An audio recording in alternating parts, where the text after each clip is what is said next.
শাসকের সাথে মিলিত হয়েছি। সাম্প্রতিক যে বন্যা হয়েছে, বন্যায় যারা এফেক্ট তাদের বিভিন্ন কিছু ডিমান্ড, যেমন আমরা 5 দফা দাবিতে মহকুমা শাসকের কাছে আমরা আজকে ডেপুটেশন দিয়েছি।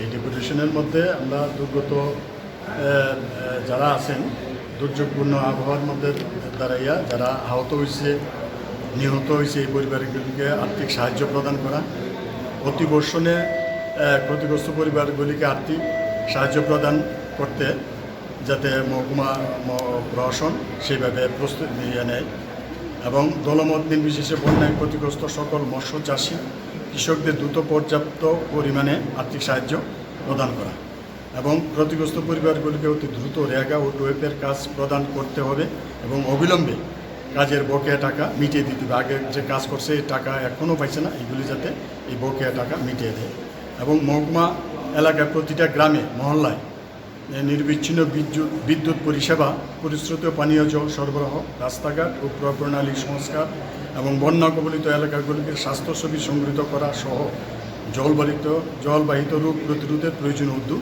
গ্রহণ করা। এই 5 দফা দাবি নিয়ে আমরা সেখানে মহকুমা শাসকের সাথে মিলিত হয়েছি এবং পাশাপাশি কিছু কিছু জায়গাতে দলবাজি হইতেছে, যারা তাদের মতাদর্শের বাইরে, তাদেরকে নাম লিস্ট করতেছে না এবং এইগুলি যাতে না হয় তার জন্য মহকুমা শাসকের দৃষ্টি আকর্ষণ আমরা করছি।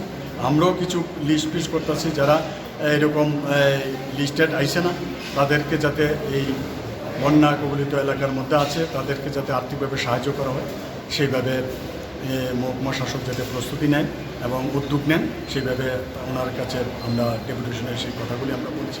এই বিষয়গুলি নিয়ে মহকুমা শাসকও বলেছেন আমি যেখানে যেখানে বাদ আছে যারা লিস্টেড যদি এমন না আসে তাহলে আমি নিজে গিয়ে হইলেও ব্যবস্থা করব, এরকম একটা আশ্বাস আমাদেরকে দিচ্ছে। আমরা দেখতেছি, এই আশ্বাস নিয়ে আমরা যাইতেছি। আমার বিশ্বাস মহকুমা শাসকও সেই প্রস্তুতি নিয়ে যারা এফেক্টেড তাদেরকে সাহায্য করবে।